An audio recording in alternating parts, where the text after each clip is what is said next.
March 634 CE.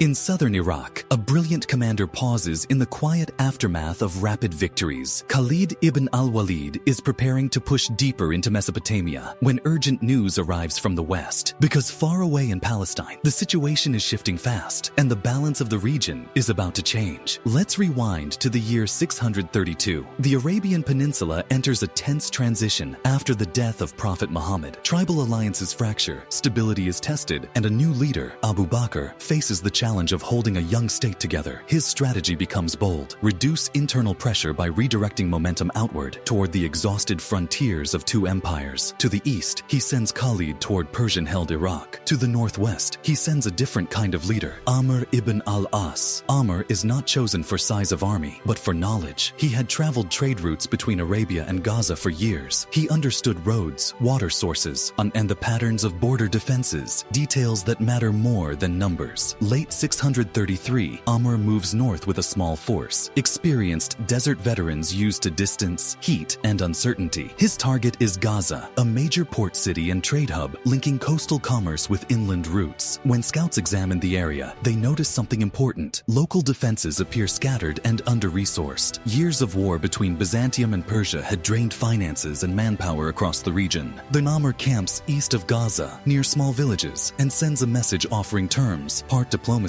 part pressure. While talks stretch on, Amr's men quietly observe terrain, routes, positions, and how quickly the city can communicate north. Eventually, Gaza requests help, and that request reaches Caesarea, the provincial center of Byzantine Palestine. A senior Byzantine officer named Sergius mobilizes what he can. Limited forces, but trained and well-equipped. He rides south in winter conditions, cold winds, long distance, and urgency. Near Dathan, Sergius finds Amr's force larger than expected. Still, he forms a tight, confident formation, but Amr avoids direct collision. Instead, he uses movement, fast riders, shifting angles, and controlled retreat. The result is confusion in a heavier formation that cannot easily adjust on uneven ground. By late afternoon, Sergius withdraws under pressure, and the engagement ends with the Byzantines losing cohesion and leadership. The outcome echoes across the coast. Gaza chooses surrender rather than risk further instability. For local communities, especially groups previously restricted by imperial policy, this change feels like a turning page. But Amr understands the larger picture. A provincial setback can trigger an imperial response, and soon, reports confirm it. Byzantine forces begin assembling at scale, including allied contingents from across the region. Amr's army is skilled, but small, and stretched across newly secured towns. He cannot face a major field force alone. At the same time, other Muslim commanders in Syria face mounting pressure near key cities and crossroads. In Medina, Abu Bakr reviews the reports and recognizes a dangerous possibility. Isolated armies could be overwhelmed one by one, so he makes a single decisive choice, one that reshapes the entire campaign. He calls for the one commander with the speed, coordination, and experience to unify scattered forces, Khalid ibn al-Walid. In Iraq, Khalid receives the message at the height of success. Territory secured, plans underway, momentum strong, but the order is clear. Leave Iraq, take a mobile force, and reach Syria quickly before the window closes. The distance is massive, around 800 kilometers, and the route is harsh, with long stretches of minimal water.